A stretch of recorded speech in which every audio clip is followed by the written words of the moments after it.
Bildiyimiz kimi kimya elmi müasir inkişafla sıx bağlıdır. Müasir insanlar kimya elminin nailiyyətlərindən istifadə etmədən yaşaya bilməzlər. Ətrafımızda nə görürüksə, orada kimya elminin nailiyyətləri vardır. Yediyimiz qidalar, geyindiyimiz paltarlar, içdiyimiz su, udduğumuz hava, plastik kütlələr, suni liflər, dərman maddələri və s. hər yerdə kimya elminin nailiyyətlərinə rast gəlirik və bunu kimya elminin nailiyyətləri kimi dəyərləndirməliyik. Dünyanın inkişaf etmiş ölkələrinin təcrübəsi ilə maraqlananda bizə aydın olur ki, Türkiyə, Almaniya, Fransa, Böyük Britaniya kimi böyük dövlətlərdə əyani vəsaitlərdən istifadə qaydaları, tədrisin keyfiyyətinə düzgün yanaşma məsələlərində kimya müəllimləri aktivlik göstərilir. Əlbəttə, bu vəzifələr bizim qanunvericilikdə də mövcuddur. Kimya müəllimləri tədrisin keyfiyyətini yaxşılaşdırmaq üçün, dərslərin əyani vəsaitlərdən istifadəsi üçün həmişə əllərindən gələni əsirgəmirlər. Bütün dərslərin gedişində kimya dərsinin ilk tədrisindən başlayaraq şagirdlər əyani vəsaitlərlə davranmaq qaydalarına yiyələnirlər. Dərs başlamazdan öncə müəllimlər əyani vəsaitləri, dərman maddələrini, eyni zamanda sınaq şüşələri, kolbaları, reaktivləri hər birini əvvəlcədən hazırlayıb və eyni zamanda onlarla işləmək qaydalarını şagirdlərə aşılayırlar. Bildiyimiz kimi bütün təcrübələrin gedişində ümumiyyətlə təhlükəsizlik qaydalarına əməl olunmalıdır və təcrübələr təhlükəsizlik qaydalarına uyğun olaraq aparılmalıdır. Yəni, təcrübə apararkən xalatda, qoruyucu eynəkdə, əlcəkdə təcrübələr aparılmalıdır. Sınaq şüşələri isə ştativlə tutulmalıdır. Sınaq şüşəsinin ağzı havaya tərəf ya da bir kimsənin olmadığı tərəfə yönəlməlidir. Kimyəvi maddələri iyləmək olmaz, çünki bu zaman zəhərlənmə hadisəsi baş verə bilər. Ona görə kimyəvi maddələrlə ehtiyatlı davranmaq lazımdır. Laboratoriyada istifadə olunan kimyəvi maddələrin, reaktivlərin əksəriyyəti təhlükəli xüsusiyyətlərə malikdir. Biz tanımadığımız hər hansı kimyəvi maddələri heç vaxt bir-birinə qarışdıra bilmərik. Bu zaman elə bir zəhərli maddə əmələ gələr ki, və onun iyi ətrafdaşları zəhərləyə bilər. Turşular, qələvlər, əlin dərisini, paltarı aşındırdığından əgər o kimyəvi maddə əlin dərisinə düşmüşsə, ilk tibbi yardım kimi onu bol su ilə yumaq lazımdır və onlarla çox ehtiyatla davranmaq lazımdır. Məktəb laboratoriyasında işlənən maddələrin əksəriyyəti zəhərli, yəni eyni zamanda yanğın təhlükəli xüsusiyyətlərə malikdir. Bunlara misal olaraq anilini, azot dioksidi, barium peroksidi, hidrojen peroksidi və s. göstərə bilərik. Eyni zamanda 1 tole duzu, kalium permanganat qarışığı da patlayıcı xüsusiyyətlərə malikdir. Məsələn, adi bir yod kristalları ilə sink tozu qarışığına çox az miqdarda su atmaq kifayətdir ki, qarışıq alırsın. Ona görə də təcrübələr aparan zaman təhlükəsizlik qaydalarına mütləq əməl olunmalıdır. Əgər hər hansı yanğın hadisəsi baş vermişsə, bu zaman onlar mexaniki və yaxud da kimyəvi hava köpükləri, çilənən su, su buxarı, təsirsiz qazlarla və s. söndürülməlidir. Bəzi təcrübələrin gedişində isə spirt lampasından istifadə olunur. Spirt lampasını söndürmək üçün ona çilənən su və yaxud da başqa üfürmək qəti qadağandır. Spirt lampasını söndürmək üçün onun qapağını çox ehtiyatla ağzına qoymaq lazımdır. Eyni zamanda laboratoriyadakı maddələrin birgə saxlama qaydalarına xüsusi fikir vermək lazımdır. Çünki onlara əməl etmədikdə yanğın və partlayış təhlükəsi yarana bilər. Məsələn, oksiləşdirici maddələr olan bertolya duzunu, kalium permanganatı, eyni zamanda natrium nitratı, kalium nitratı, kaliumu, natriumu, bariumu və s. digər maddələri möhkəm tıxaclı bankalarda və eyni zamanda və yaxud da ki, plastik kütlədən hazırlanmış qablarda saxlamaq lazımdır. Qırmızı fosfor, brom və xrom anhidridi, natrium və barium peroksidləri olan şüşə qabları metal bankalarda yerləşdirmək lazımdır və eyni zamanda onları bankaların içərisində yerləşdirən zaman xüsusilə onları götürdükdə onların silkələnməməsi üçün biz buna əməl etməliyik. Yəni onlar silkələnən zaman tökülməsin. Onları şkafların yuxarı rəfində yerləşdirmək lazımdır. Məktəb kimya laboratoriyalarında və anbarlarda yanıcı və tez alışan maddələrin saxlanan şkafların açarları müəllim və ya laborantda olmalıdır. Tez alışan və yanıcı maddələrə misal olaraq benzol, spirt, efir, aseton, benzin, kerosin, neft, nitrolaklar və s. Xüsusilə bunlarla ehtiyatlı olmaq lazımdır. Bu maddələr 3 kiloqramdan artıq olmayaraq möhkəm tıxaclı şüşə qablarda yerləşdirilməlidir. Laboratoriyada şagirdlərin reaktivlərlə işləmə qaydalarına xüsusi fikir vermək lazımdır və onlar ya müəllimin, ya da laborantın nəzarəti altında təcrübələri aparmalıdırlar. Təcrübə başlamazdan öncə maddələrin xassələri haqqında şagirdlərə mütləq şəkildə məlumat verilməlidir. Anbar və laboratoriyaların qapısını açan zaman ilk növbədə aspiratorlar işə salınmalıdır və orada qaz və ya hər hansı bir boğucu buxarın olmamasına xüsusi diqqət yetirilməlidir. Yəni, mütləq şəkildə laboratoriyada aşağıdakı qaydalara əməl olunmalıdır. Yağlı dəsmallar qapaqlı metal qutularda saxlanmalıdır. Masanın üzərini tez alışan maddələrlə silmək və yaxud da yumaq olmaz. Təcrübəyə başlamazdan əvvəl mütləq ventilyasiya sistemi işə salınmalıdır. Hər bir bankanın içərisindəki olan maddələrin xassələri haqqında məlumat həmin qutuların üzərində yazılmalıdır. Üzərində yazısı olmayan maddələrdən istifadə etmək qətiyyən qadağandır. Mütləq şəkildə onların xassələri haqqında məlumata şagirdlər yiyələnməlidirlər. Şkafların və qutuların üzərində tez alışan maddələrin siyahısını göstərən etiket yapışdırılmalıdır. Tez alışan maddələri nazik divarlı şüşə bankalarda saxlamaq qətiyyən olmaz. Çünki əgər müəyyən bir adi təsir nəticəsində onların tez sınması hadisəsi baş verə bilər. Eyni zamanda onlar açıq alovdan, kibritdən və s. kənar saxlanmalıdır. Əgər elektrik şəbəkəsinə qoşulmuş hər hansı bir cihazın üzərinə tez alışan maddə tökülmüşsə, onun üzəri dərhal qumla örtülməlidir. Əgər hər hansı maddə qırılması nəticəsində döşəməyə dağılmışsa, onları metal kürəkdən istifadə edərək təmizləmək olmaz. Çünki yaranan qığılcım nəticəsində yenə partlayış hadisəsi baş verə bilər. Təcrübələrin gedişində maddələrin hansı nisbətdə qarışdırmaq lazım olduğunu mütləq bilmək lazımdır.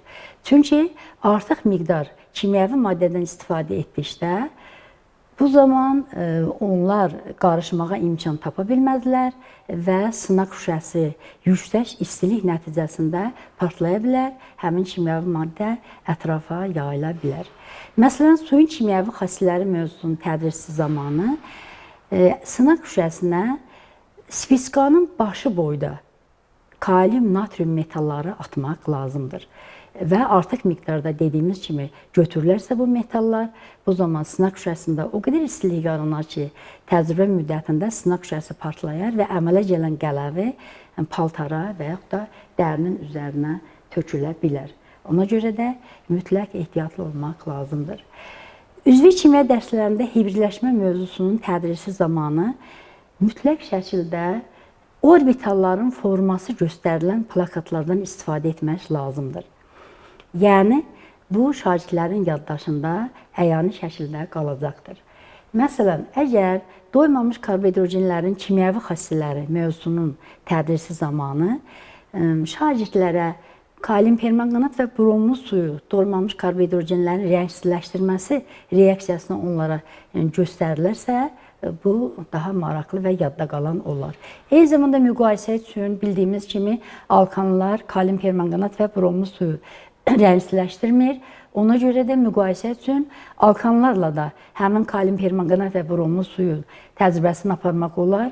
Bu zaman şagirdlər həmin məhlulun rəngsizləşmədiyinin şahidi olacaqlar və beləliklə Ancaq hər hansı bir doymamış karbohidrogenin, məsələn, etilenin üzərindən kalium permanganat və bromo su keçirdikdə məhlul rəngsləşir və bu şagirdlərin yaddaşında qalır. Eyni zamanda aldehyitlərin təyini reaksiyasını aparan zaman gümüşgücü reaksiyasını şagirdlərə əyani şəkildə göstərmək maraqlı olar. Bildiyimiz kimi aldehyitlər gümüş piroksin amoniakda məhlulu ilə qarşılıqlı təsirdə olduqda orada turşu əmələ gəlir və qabın divarlarında gümüşün parlaq qonuqları yaranır. Ona görə də bu reaksiyaya gümüşgücü reaksiyası adı verilmişdir və aldehyitlərin təyini reaksiyası adlanır. Bu reaksiyalarda şagirdlər üçün maraqlı ola bilər. Və yaxud da 3 atomlu spirtlə, spirt gliserinlə mis hidroksitin qarşılıqlı təsirindən parlaq göy rəngli mis 2 gliseratın alınması yenə maraqlı təcrübələrdən hesab oluna bilər. O da 3 atomlu spirtlərin təyini reaksiyası hesab olunur. Təqdimatlardan istifadə edərək motivasiyanı düzgün qurmaq üçün bəzən qısa metrajlı filmlərdən fraqmentlər göstərmək də maraqlı ola bilər. Məsələn, Avogadro qanunu, qazların molyar həcmi mövzularının tədrisi zamanı Avogadro haqqında məlumatları, eyni zamanda alimin apardığı maraqlı təcrübələri film vasitəsilə göstərmək şagirdlərin yaddaşında daha çox qalmış olacaqdır. Və yaxud da atomlar və molekullar mövzusunun tədrisi zamanı atomların çevrilməsi prosesini şagirdlərə göstərmək, həmçinin atomların nüvəsinin proton və neytronlardan ibarət olmasını, eyni zamanda onların ətrafında mənfi yüklü elektronların hərəkət etməsini əyani şəkildə göstərmək şagirdlər üçün daha yadda qalan olar. Üzvü maddələrin tərkibində olan suyun cüzi miqdarını təyin etmək üçün kimya laboratoriyalarında Karl Fischer aparatından istifadə olunur. Ümumiyyətlə, bu təcrübələr analitik kimya laboratoriyalarında aparılır. Tədris zamanında heterogen qarışıqları çökdürmək üçün isə laboratoriyalarda sentrifuqalardan istifadə olunur. Bundan əlavə, laboratoriyalarda maddələrin hidrogen göstərisini, yəni pH-ını təyin etmək üçün pH metr adlanan cihaz, eyni zamanda yüksək həssas tərəzi, quruducu şkaf, sorucu şkaf, elektroliz cihazı, yüksək temperaturlu soba, su hamamı, misin yodometrik təyini və s. kimi kimyəvi cihazlar da olur.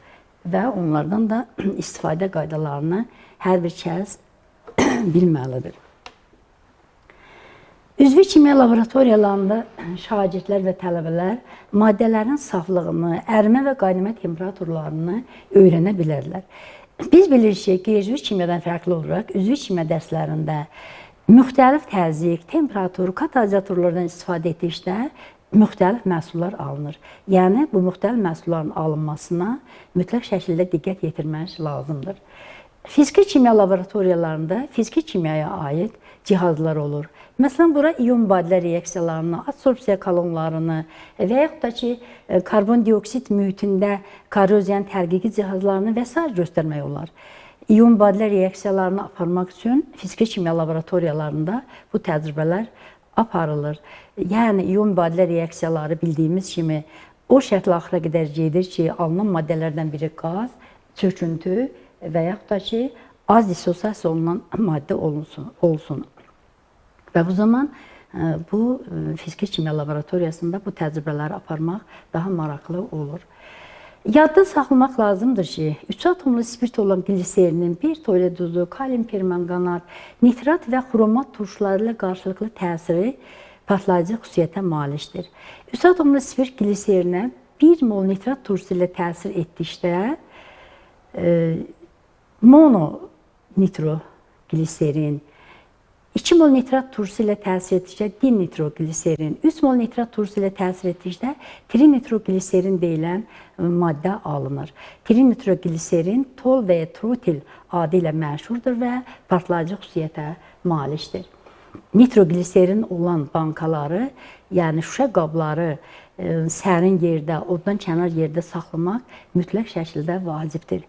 eyni zamanda onu yerini dəyişərkən, tərəzidə çəkərkən həddən artıq ehtiyatlı olmaq lazımdır.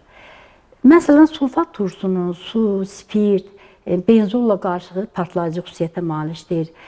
Sulfat turşusunu çox az miqdarda təcrübə müddəti qarışdıra bu maddələrə əlavə etmək lazımdır. Heç bir zaman sulfat turşusunu sulfat turşusunun üzərinə tökmək olmaz. Sulfat turşusunu çox nazik axınla suyun üzərinə tökmək lazımdır. Çünki bu zaman o qarışmağa imkan tapmaz və kənara sırayır. Əgər biz suyu sulfat turşusunun üzərinə tökəriksə.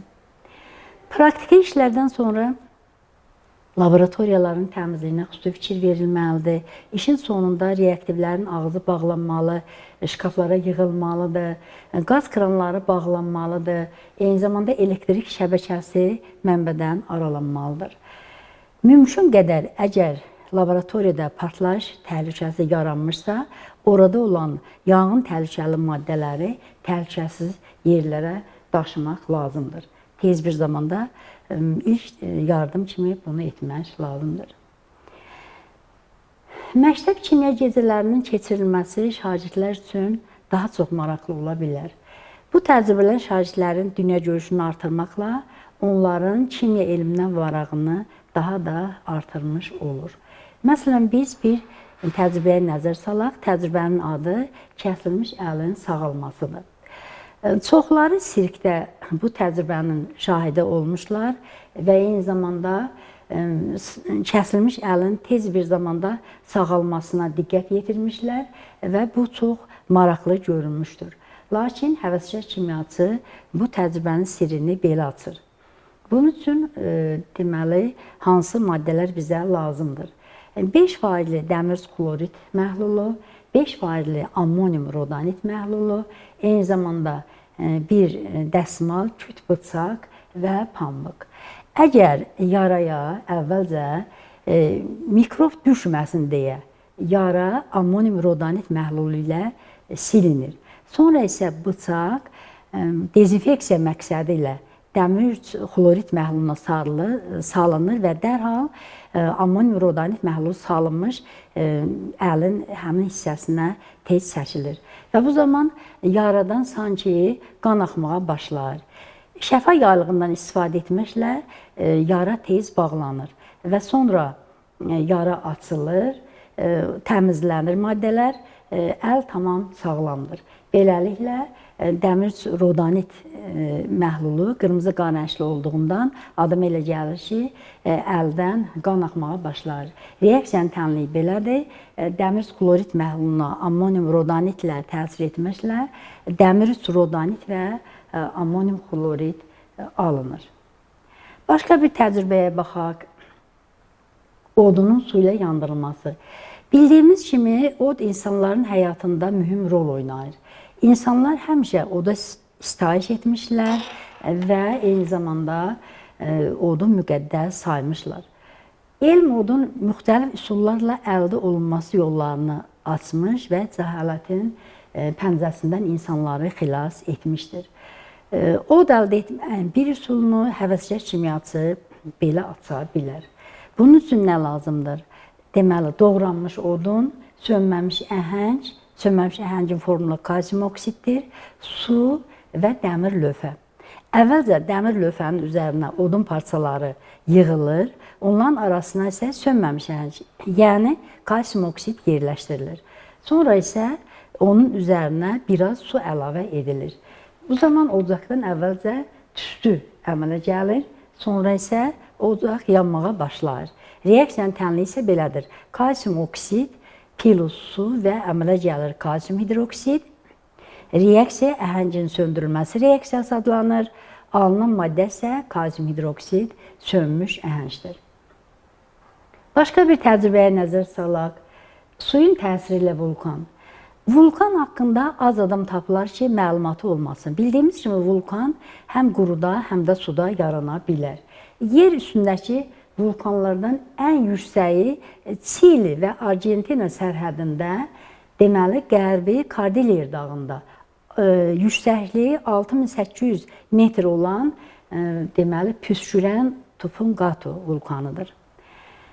Ən hündür sualtı vulkan isə Sakit okeandadır və onun adı Admiral Makarov vulkanı adlanır ki, o da okean dibindən 5000 metr yüksəkliyə qədər püskürə bilir. Kimyası da öz gücünün hesabına püskürən vulkan yarada bilər. Bunun üçün bizə yod kristalları, eyni zamanda sink tozu, həvəng, çini kasa, pipet və su lazımdır. Əvvəlcə bərabər miqdarda, yəni ekvivalent miqdarda götürülmüş yod kristalları həvəngdə əzilir və üzərinə sink tozu əlavə edilir. Sonra isə onun hər iki qarışığın üzərinə pipetlə bir neçə damcı su əlavə edilir. Bu zaman yanğın yaranır və burada su katalizator rolunu oynayır və püskürən vulkan reaksiya püskürən vulkan adlanır. Təlini isə belədir, sink ilə yodun qarşılıqlı təsirindən sink-yodit əmələ gəlmişdir. Digər təcrübəmiz qızıl yağışıdır. Keçmişdə qızıl əldə etmək üçün alimlər çox böyük əmək sərf etmişlər. Eyni zamanda onlar civə və kükürdü qarışdırmaqla qızıl almağa çalışmışlar. Lakin elmi əsası olmayan bütün bunlar sonu görünməmiş və heç bir nəticəyə nail olmamışlar. Qızılın suni üsulla alınması çox başa gəldiyi üçün, yəni o suni üsulla alınmır. Qızıl təbiətdə saf və birləşmələr şəklində tapılır. Qızıl eyni zamanda dəniz suyunun tərkibində də qızıl vardır və onu həvəskar kimyaçı Voldemar Donun çoxillik təcrübəsi nəticəsində dəniz suyundan qızıl alınmışdır. Yəni bu zaman həvəskar kimyaçı məşhur ədibimiz Mirzə Fətəli Axundovun təsvir etdiyi Molla İbrahim Xəlil kimyagerdən fərqli olaraq əslində o doğrudan da qızıl almışdır. Yəni bu zaman nə lazımdır? Bunun üçün 200 ml 10% qurğuşun asetat məhlulu, 150 ml 15% kalium yodit məhlulu, 500 ml həcmi olan 1 erli Meyer kolbası, 250 ml həcmi olan 2 erli Meyer kolbası, spirt lampası, dəsmal, kibrit, azbest tor. Əvvəlcə qurğuşun içi asetat və kalium yodit ayrı aralıqda 250 ml-lik kolbada qarışdırılır, hazırlanır. Həmin dediyimiz faiz miqdarında. Sonra isə onlar azbest torun üzərində spirt lampası vasitəsilə qızdırılmaqla qaynayana qədər qızdırılır və üzəri dəsmalla örtülür. Sonra isə dəsmalı onların üzərindən götürüb 500 ml-lik Erlenmeyer kolbasına tökmək və bu zaman orada deməli xırda qızıla oxşar pulcuqlarla qabın dolu olduğunu görürük. Bu pulcuqlar günəş şüasında daha çox parıldar. Deməli bu reaksiyanın tənliyi isə qurğuşun asetata kalium yodit ilə təsir etdikdə asetat turşunun kalium dozu və qurğuşun 2 yodit alınmışdır. Quru buzun alınması təcrübəsi, quru buzun istifadə sahələrini bilməyən adam tapılmaz. Quru buz harada istifadə olunur? Demək, isti qızmar havalarda, sərin su alınmasında, eyni zamanda salfan paskalarda, tibdə, donmuş məhsullar xarab olmasın deyə onların daşınmasında istifadə olunur. Quru buzu almaq üçün götürülmüş klorit turşusuna biraz əhəng daşının əlavə olunması nəticəsində əhəng daşının tərkibi kalsium karbonatdır. Klorit turşusu ilə qarşılıqlı təsirindən kalsium klorit və karbonat turşusu alınır. Karbonat turşusu isə davamsız maddə olduğundan karbon qazı və suya parçalanır. Və alınmış karbon qazı toplanır və maye oksijeni içərisindən salınır. Beləliklə də deməli orada quru buz yaranmış olur. Digər təcrübəmiz alovsuz tüstüdür. Atalar sözünə görə od olmayan yerdən tüstü çıxmaz, ancaq həvəskar kimyaçı od olmayan yerdən tüstü çıxarmağı bacarır. Bunun üçün əvvəlcə kimyəvi stəkan yüksək qatlıqlı klorit turşusu ilə yaxalanır. Daha sonra isə oraya naşatır spirti, yəni ammonium hidroksid əlavə edilir. Və bu zaman sıx, ağ tüstü əmələ gəlir. Bu da bizim növbəti təcrübəmizdir. Pulun yandırılması təcrübəsi isə bizim hər birimizə məlumdur. Bu zaman etil spirti, su, qiymətli kağız lazımdır. Su 20 ml 50% əvvəlcə spirt məhullu hazırlanır və həmin spirt məhullu kasaya tökülür. Pul həmin kasanın içərisinə salınır və birazdan 1 dəqiqədən sonra çıxarılır. Tutkasla yapışdıktan sonra yandırılır. Spirt yanır, yəni daha tez parlandığı üçün, yanıcı olduğu üçün, su isə pulun üzərində qaldığından pul deməli yanmır. Beləliklə də bu maraqlı təcrübələri aparmaqla biz şagirdlərdə kimya elminə qarşı müəyyən maraq yaratmış olarıq. Növbəti dərsimizdə görüşənə qədər diqqətinizə görə minnətdaram. Sağ olun.